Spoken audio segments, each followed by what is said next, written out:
ฮัลโหล YouTube มื้อนี้ข่อยสิมาสาธุวิธีการอันเปิดการใช้อินเทอร์เน็ตในหน้าจอนี่เนาะหน้าจอแท็บเล็ตของอันรถไฟฟ้า BYD รุ่น E2 เนาะ2023-2024เนาะ All New BYD E2 เนาะหน้าจอมันจะเป็นแบบนี้เนาะแบบที่ว่ามันหมุนได้นะนอกรอบบ่แม่นนอกเรื่องมาขอสิเว้าเรื่องการก่อนเด้อการสั่งทอสมมุติเฮาออกไปนอกเนาะในกรณีเฮาบ่ได้อยู่บ้านนะเฮาอยากเชื่อมต่ออินเทอร์เน็ตเข้านี่เฮ็ดจั่งใดเนาะเฮามี data แล้วเนาะเฮามี data ในหน่วยในมือถือเฮานี่นะข้อยมีแต่หน่วยเดียวเนาะข้อยก็เลยว่าสิเว้าให้มันอันนั้นซะให้เฮาไปเปิดให้เฮาไปเปิดบลูทูธเติม data ให้เฮาให้มันเต็มกว่าในมือถือเฮาเนาะใส่ data เด้อบ่แม่น Wi-Fi เด้อเนาะถ้าไผมี Wi-Fi พ็อกเก็ตก็ถือว่าแล้วไปเนาะอันนี้กรณีว่าเฮาใช้ data ในมือถือเฮานี่นะเฮาจะเสื่อมอินเทอร์เน็ตเข้านี่นะให้เฮาสามารถเล่น YouTube ฟังเพลงได้จังซี่นะเล่น Facebook มีหยังแอปหยังก็ได้ที่มันมีอยู่นี่เนาะคือ WeChat เนาะให้มันเล่นได้คือในมือถือนะอันดับแรกก็คือเฮาไปเปิดไปเปิดdata เนาะอยู่ในมือถือเนาะแล้วก็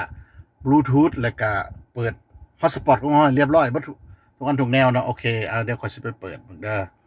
เปิดก่อนนี่เนาะก่อนอื่นเฮาก็เข้ามาหน้าจอมือถือเฮาแบบนี้เนาะเพื่อเฮาจะมาเปิดบลูทูธเนาะเปิดบลูทูธเอาเปิดบลูทูธโอเคแล้วก็เช็คเบิ่งว่ามันขึ้นมาบ่เนาะ E2 เนาะขึ้นมาแล้วเนาะ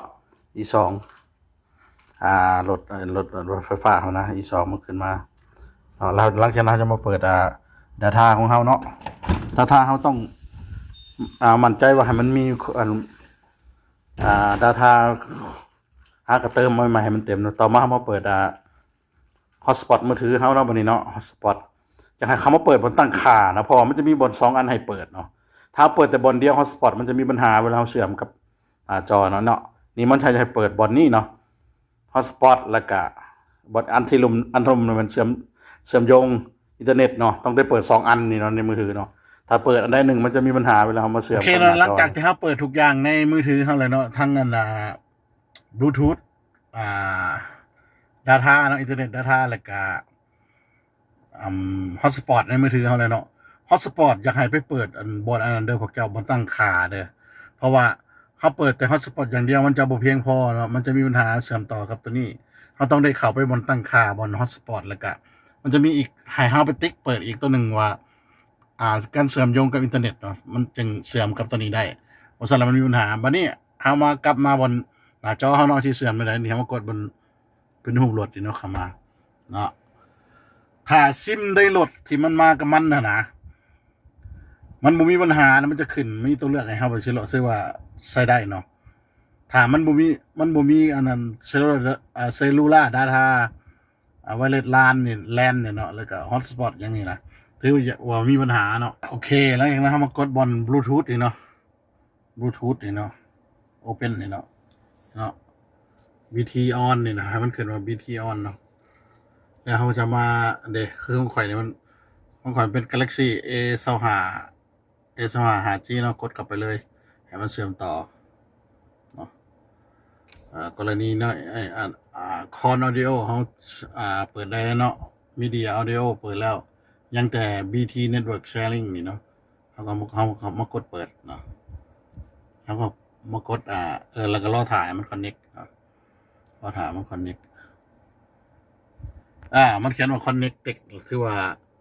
เฮาได้เชื่อมต่อ hotspot จากมือถือมาหานี่แล้วเนาะหลังจากนั้นเฮามาเบิ่งว่ามันได้บ่นี่เนาะอินเทอร์เน็ตอยู่บนนี้เป็นรูปแบบซี่เนาะนี่เนาะนี่เนาะขึ้นมาเป็นซี่เนาะมันก็จะYouTube YouTube มันก็จะขึ้นมาเนาะเฮาก็จะเล่น YouTube ได้เลยเนาะฟังเพลงหยังได้เลยเนาะอันนี้คือวิธีการฮอตสปอต ฮอตจะปอดเลย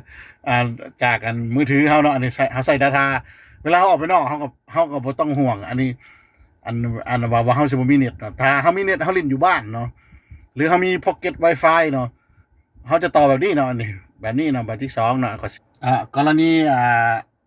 เฮามี Pocket Wi-Fi หรือ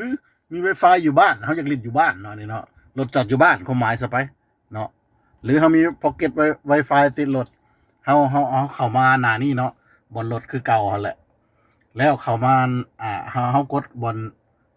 Wireless LAN นี่เนาะนี่เนาะแล้วก็สแกน device นี่เนาะอย่าลืมออนเด้อออนก่อนสแกนอันนี้แหละก็คือ Wi-Fi เฮาเนาะอันนี้คืออยู่บ้านข่อยเนาะนี่มาริโกนเมืองนี่นะเฮาก็แค่กดเข้าไปแล้วก็ใส่รหัส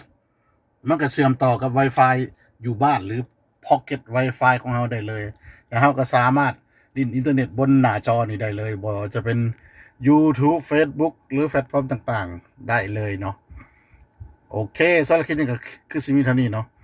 ถ้าใครคิดว่ามีประโยชน์ก็ขอกดไลค์กดแชร์ก่อนหน่อยเนาะอันนี้สำหรับรถBYD On New E2 เด้อโอเคเจอกันใหม่คลิปหน้าบ๊ายบาย